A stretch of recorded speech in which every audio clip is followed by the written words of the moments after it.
നമസ്കാരം മാന്യ പ്രേക്ഷകരെ, വലിയ സ്നേഹ നമസ്കാരം. നോക്കൂ, ഞാന് പറയുന്നത് കേട്ട് ആവർത്തന വിരസത തോന്നേണ്ട. കാരണം അത്രയൊരു വലിയൊരു ഉത്തരവാദിത്തം ഏറ്റെടുത്തത് കൊണ്ടാണ് എല്ലാ വീഡിയോയുടെയും ഇൻട്രൊഡക്ഷൻ ആയിട്ട് ഇങ്ങനൊരു ഇത് പറയേണ്ടി വരുന്നത്. നമ്മുടെ എല്ലാം പ്രിയപ്പെട്ട ഒരു സംഘപ്രവർത്തകൻ, ആ സംഘപ്രവർത്തകനെ ഇവിടുത്തെ രാജ്യദ്രോഹി സംഘടനകളായിട്ടുള്ള നിരോധിത സംഘടന പോപ്പുലർ ഫ്രണ്ടും SDP അടക്കമുള്ള ഭീകരന്മാർ കുടുക്കിയ കള്ളക്കേസിൽ ജയിലിലേക്ക് പോകാൻ പാടില്ല എന്നുള്ളത് കൊണ്ട് മാത്രം ഏറ്റെടുത്ത ഒരു ഉത്തരവാദിത്തം. അതുകൊണ്ട് തന്നെ അതിന്റെ വിശദ വിവരങ്ങൾ ഞാനൊരു വീഡിയോ ചെയ്തിട്ടുണ്ട്. അതിന്റെ ആ ലിങ്ക്, ആ വീഡിയോയുടെ ലിങ്ക് ഈ വീഡിയോ കഴിഞ്ഞ ഉടനെ ആദ്യ കമന്റായി ലിങ്ക് പിൻ ചെയ്ത് വെക്കുന്നുണ്ട്. അതെല്ലാവരും ഒന്ന് കാണുക. എന്നിട്ട് ആ സഹോദരനെ, സംഘ സഹോദരനെ സഹായിക്കാൻ പറ്റുന്നവർ സഹായിക്കുക എന്നൊരു ഇൻട്രൊഡക്ഷൻ വീണ്ടും പറയുകയാണ്. ഇത് ഏറ്റെടുക്കുക. വലിയ വലിയ കാര്യങ്ങളെ, വലിയ എമൗണ്ട് വേണ്ടത് കൊണ്ട് നിങ്ങളുടെ അടുത്ത് വീണ്ടും വീണ്ടും പറയല്ലാതെ വേറെ ഒരു വഴിയില്ല. കാരണം നമ്മൾ ഇത്രയും 3 ദിവസത്തിലധികമായിട്ട് ഞാനിത് പറഞ്ഞുകൊണ്ടേ ഇരിക്കുന്നുണ്ട്. ചെറിയൊരു സംഖ്യ മാത്രമാണ് നമുക്ക് കിട്ടിയിട്ടുള്ളത്. അപ്പൊ വലിയൊരു സംഖ്യയാണ് ആവശ്യമുള്ളത് നമ്മൾക്ക്. അതുകൊണ്ട് ഇതിന്റെ ആദ്യ കമന്റ്, പിൻ ചെയ്ത് വെച്ച കമന്റ് എല്ലാവരും ഒന്ന് കാണുക. അതിലൊരു വീഡിയോ ലിങ്ക് ഉണ്ട്. ആ വീഡിയോ ലിങ്കിൽ ക്ലിക്ക് ചെയ്ത് ആ വീഡിയോ കാണുക. എന്നിട്ട് പറ്റാവുന്നവർ എല്ലാവരും സഹായിക്കുക എന്നൊരു ഇൻട്രൊഡക്ഷൻ കൊടുക്കുകയാണ്.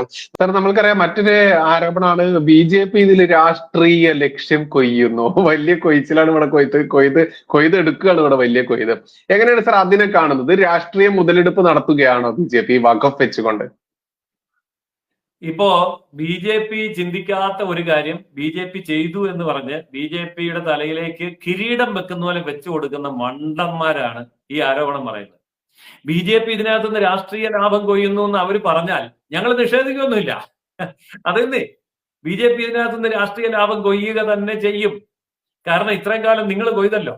ഏതാ കർഷക സമരത്തിന് കൊയ്തു, CAA വന്നപ്പോ കൊയ്തു, എന്നിട്ട് ഇവിടെ ഒന്നും സംഭവിച്ചില്ലല്ലോ. അതുകൊണ്ട് ഇത്തവണ ഞങ്ങൾ കൊയ്യാം. നിങ്ങൾ തന്നെയാണല്ലോ ആ മുദ്ര ചാർത്തി തന്നിരിക്കുന്നത്. അതുകൊണ്ട് പ്രതിപക്ഷത്തോട് പറയാനുള്ളത്, രാഷ്ട്രീയ ലാഭം കൊയ്യും. ധൈര്യം ഉണ്ടെങ്കിൽ, ഇച്ഛാശക്തി ഉണ്ടെങ്കിൽ നിങ്ങൾ ഒന്ന് കൊയ്തോ. നമുക്ക് ആർക്കാ കൂടുതൽ നെല്ല് കിട്ടുന്നത് അവസാനം അളന്ന് നോക്കാം. ഇത്രേ അതിന് പറയാനുള്ളൂ. മറ്റൊന്നാണ് സാർ ബദൽ. അതായത് ഇപ്പൊ മുനമ്പങ്കാർക്ക് വേറൊരു സ്ഥലത്ത് സ്ഥലം കൊടുക്കുക, അങ്ങനെ ഒരു ഒത്തുതീർപ്പ് അജണ്ടയൊക്കെ ഇതിന്റെ പിറകില്, പ്രത്യേകിച്ച് കേരളത്തിൽ മാത്രം. അതായത് മുനമ്പങ്കാർക്ക് കാസർഗോഡ് കൊടുക്കുക, അല്ലെ വേറെ എവിടെയെങ്കിലും കൊടുക്കുക. ഇനി ഉയർന്നു വരുന്ന സ്ഥലക്കാർക്കൊക്കെ വ്യത്യസ്ത സ്ഥലങ്ങളിൽ ഈ പറയുന്ന ഒത്തുതീർപ്പ് രാഷ്ട്രീയ പ്രകാരം സ്ഥലം കൊടുക്കുക എന്നത് പിണറായി വിജയന്റെ ഒരു അജണ്ടയിലെ ഒരു ആയുധമായി നമ്മൾ കണ്ടു. അത് എത്രത്തോളം പ്രാക്ടിക്കൽ ആണ് സാർ അത്? അതായത് റിയൽ എസ്റ്റേറ്റ് വില കൂടിയപ്പോഴാണല്ലോ ഈ മുനമ്പ പ്രശ്നം ഉണ്ടായത്. വെള്ളവും ചെളിയുമായിട്ട് കടലെടുത്ത് മൂന്നിൽ 2 ഭാഗം കടലും കൊണ്ടുപോയി ബാക്കി ചതുപ്പ് നിലമായിട്ട് കിടക്കുന്ന കാലത്ത് ആർക്കും വേണ്ടായിരുന്നല്ലോ മുനമ്പം. 404 ഏക്കർ വഖഫ് ബോർഡ് ഒന്നും വേണ്ടായിരുന്നല്ലോ. ഇപ്പൊ എന്താ വേണമെന്നായത്? ഇപ്പം മുനമ്പത്തിന് ഭയങ്കരമായ മാർക്കറ്റ് വാല്യൂ വന്നു. കൊച്ചിയുമായിട്ടും അതുപോലെ തന്നെ പുതിയ തുറമുഖം വിഴിഞ്ഞവുമായിട്ടുമുള്ള ദൂരത്തിന്റെ ഒക്കെ അളവിൽ നോക്കുമ്പോൾ വലിയ മാർക്കറ്റ് വാല്യൂ വന്നു. മറ്റൊന്ന്, അതിന്റെ ടൂറിസം വാല്യൂ കൂടി. ഇങ്ങനെ കണക്ടിവിറ്റി കൂടി. അതായത് എയർപോർട്ട്, റെയിൽവേ, ഹൈവേ ഇതെല്ലാം കൂടെ വന്നു കഴിയുമ്പോൾ ആ പറയുന്ന സ്ഥലത്തിന് ഭയങ്കരമായിട്ടുള്ള വാല്യൂ വന്നു. അതായത് സെന്റുകൾക്ക് കോടികൾ വില വരുന്ന അവസ്ഥയിലേക്ക് മാറിയപ്പോൾ മാത്രമാണ് വഖഫ് ഉണർന്നത്. അപ്പോഴാണ് ക്ലെയിം വന്നത്. ഇതിനു മുമ്പ് കൊടുത്തില്ലല്ലോ. കഴിഞ്ഞ 75 കൊല്ലമായിട്ട് ഇന്ത്യ സ്വതന്ത്രമാണല്ലോ. 75 കൊല്ലമായിട്ട് ഇവിടെ വഖഫ് ബോർഡ് ഉണ്ടല്ലോ. ഇതുവരെ ഇല്ലാത്ത ഡിമാൻഡ് ഇപ്പൊ എന്താ വന്നത്? അപ്പൊ അതിന്റെ പിന്നിൽ വമ്പൻ റിയൽ എസ്റ്റേറ്റ് മാഫിയാണ്. ഇവിടെ പാവപ്പെട്ട മത്സ്യത്തൊഴിലാളികളായ ക്രിസ്ത്യാനികളെയും ഹിന്ദുക്കളെയും പറ്റിച്ച് കാക്കാമാർക്ക് ഈ സ്ഥലം അടിച്ചെടുക്കാൻ വേണ്ടിയിട്ടുള്ള നീക്കമാണ്. അതിനവർ പറയുന്നത് എന്താണ്? 404 ഏക്കർ നിങ്ങൾക്ക് തരാം. നിങ്ങൾക്ക് ഇവിടെ 100-100 ചില്ലുവാന ഏക്കറല്ലേ ഉള്ളൂ. ബാക്കി 300 ഏക്കർ കടലെടുത്തോണ്ട് പോയില്ലേ? ആ കടൽ കൊണ്ടുപോയതും കൂടെ ഞങ്ങൾ തരാം. എവിടെ തരാം? കാസർഗോഡ് തരാം, അല്ലെങ്കിൽ ഇടുക്കി തരാം, അല്ലെങ്കിൽ വയനാടിന്റെ മലയുടെ മണ്ടേ തരാം. ഈ ഭൂമി ഞങ്ങൾക്ക് തരും എന്ന് പറഞ്ഞുകൊണ്ട് ഇവിടുത്തെ ബിഷപ്പുമാരുമായിട്ട് ഈ പറഞ്ഞ തങ്ങളുമാര് ഒത്തുതീർപ്പുണ്ടാക്കും എന്നാ പറഞ്ഞത്. ആരാ ഈ തങ്ങൾ ഒത്തുതീർപ്പുണ്ടാക്കാൻ? ആരാ ഈ ബിഷപ്പ് ഒത്തുതീർപ്പുണ്ടാക്കാൻ? ഇത് ബിഷപ്പും തങ്ങളും തമ്മിലുള്ള പ്രശ്നമല്ല. ഇത് ഹിന്ദുവും ക്രിസ്ത്യാനിയും തമ്മിലോ അല്ലെങ്കിൽ ക്രിസ്ത്യാനിയും മുസ്ലിമും തമ്മിലുള്ള പ്രശ്നമല്ല.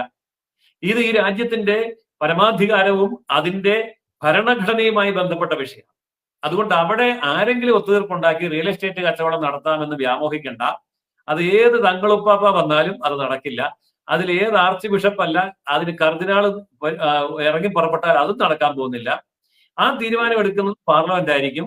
അത് നിയമ ഭേദഗതിയോടുകൂടി വളരെ കൃത്യമായിട്ട്, ക്രിസ്റ്റൽ ക്ലിയർ ആയിട്ട് ഈ സാധനത്തിന്റെ പേര് തന്നെ എടുത്തുകളെ. ഏത്? ഈ വഖഫ് ബോർഡിന്റെ പേര് മുതൽ മാറ്റാനാണല്ലോ നിർദ്ദേശം വന്നിരിക്കുന്നത്, ഭേദഗതി വന്നിരിക്കുന്നത്. ആ ഭേദഗതി നിർദ്ദേശം നടപ്പാകുമ്പോൾ ഈ പറയുന്ന കള്ളക്കളികളൊക്കെ അസ്തമിക്കും. അതുകൊണ്ട് റിയൽ എസ്റ്റേറ്റ് മോഹവുമായിട്ട് ഇതിന്റെ പുറകെ നടന്നിട്ട് ഒരു കാര്യമില്ല.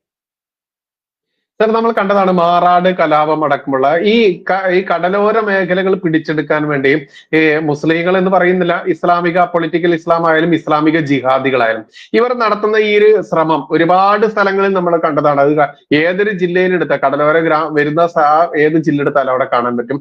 ഇതുകൊണ്ട് ഇവരെന്താണ് സർ ഉദ്ദേശിക്കുന്നത്? ഇപ്പൊ നമുക്കറിയാം, മാറാടായാലും തിരുവനന്തപുരത്തായാലും എവിടെ നോക്കിയാലും ഇപ്പൊ മുനമ്പം വരെ കടലോരമാണ് എന്നുള്ളതാണ്. ഇത് പിടിച്ചെടുക്കുന്നതിലൂടെ ഇവർ നടത്തുന്ന ഒരു ഗൂഢ ലക്ഷ്യം അതുകൂടി പച്ചയ്ക്ക് പറയേണ്ടതല്ലേ സർ? തീർച്ചയായിട്ടും ഇപ്പോൾ നമുക്ക് സമൂഹത്തില് അത് വ്യക്തമായിട്ട് മനസ്സിലായി തുടങ്ങിയിട്ടുണ്ട്. ഞാൻ ചില കാര്യങ്ങൾ പറയാം. കേരളത്തിന്റെ കടൽ തീരം ആകെ അളന്നു നോക്കുകയാണെങ്കിൽ 650-ലധികം കിലോമീറ്റർ നീളം വരും. ഞാൻ ചോദിക്കുന്നു, 650 കിലോമീറ്ററിലധികം നീളം വരുന്ന കേരളത്തിന്റെ കടൽ തീരം ആരുടെ കൈവശമാണ്? മഹാഭൂരിപക്ഷം, ഏതാണ്ട് ഞാൻ അറിയുന്നിടത്തോളം 70% കൂടുതൽ ഇവിടെ മുസ്ലിം സമൂഹത്തിന്റെ കയ്യിലാണ്. 44 നദികളുള്ള കേരളത്തിന്റെ 44 നദികളുടെ 2 കരകൾ എന്ന് പറഞ്ഞാൽ 88 കരകൾ ആരുടെ കൈവശമാണ്? ഇനി കേരളത്തിലെ ആകെ കോർപ്പറേഷനുകൾ, മുനിസിപ്പാലിറ്റികൾ, നഗരപ്രദേശത്തിന്റെ എണ്ണം എടുത്തു നോക്കൂ. അവിടെ പ്രവർത്തിക്കുന്ന കടകളുടെ എണ്ണം എടുത്തു നോക്കൂ, ആരുടെ കയ്യിലാണ്? ഇതൊക്കെ വ്യക്തമാകുന്ന ഒരു കാര്യമുണ്ട്. കേരളത്തിൽ കേവലം 33% മാത്രമുള്ള ഇസ്ലാമിക ജനസംഖ്യ കേരളത്തിന്റെ തീരപ്രദേശത്തിന്റെയും കേരളത്തിന്റെ നഗരപ്രദേശത്തിന്റെയും കേരളത്തിലെ നദീതീരങ്ങളുടെയും 70%-ലധികം കൈവശപ്പെടുത്തി കഴിഞ്ഞിരിക്കുന്നു. ഇതുപോലെ തന്നെയാണ് സർക്കാർ ഡിപ്പാർട്ട്മെന്റുകൾ, അതുപോലെ തന്നെ ഈ ഖജനാവിൽ നിന്ന് പണം പുറത്തേക്ക് വരുന്ന പ്രധാനപ്പെട്ട വകുപ്പുകൾ, LDF ഭരിച്ചാലും അത് UDF ഭരിച്ചാലും, ഇതൊക്കെ തന്നെ ഇസ്ലാമിക സമൂഹത്തിന്റെ കൈവശം എത്തിക്കഴിഞ്ഞിരിക്കുന്നു. അവിടെയാണ് പൊളിറ്റിക്കൽ ഇസ്ലാം മറ നീക്കി പുറത്തു വരുന്നത്. ഇപ്പോൾ എന്താണ് സംഭവിച്ചിരിക്കുന്നത്? ഇതേ പൊളിറ്റിക്കൽ ഇസ്ലാമിന്റെ കക്ഷത്തിലാണ്, ഒരു കക്ഷത്തിൽ കോൺഗ്രസും മറ്റേ കക്ഷത്തിൽ CPM.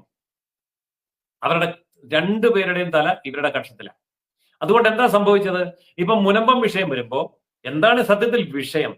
33% വരുന്ന ന്യൂനപക്ഷ സംഘടിത വോട്ട് ആയിട്ടുള്ള മുസ്ലിമിന്റെ കൂടെ നിൽക്കണോ, 19% സംഘടിത വോട്ടുള്ള ക്രിസ്ത്യാനിയുടെ കൂടെ നിൽക്കണോ?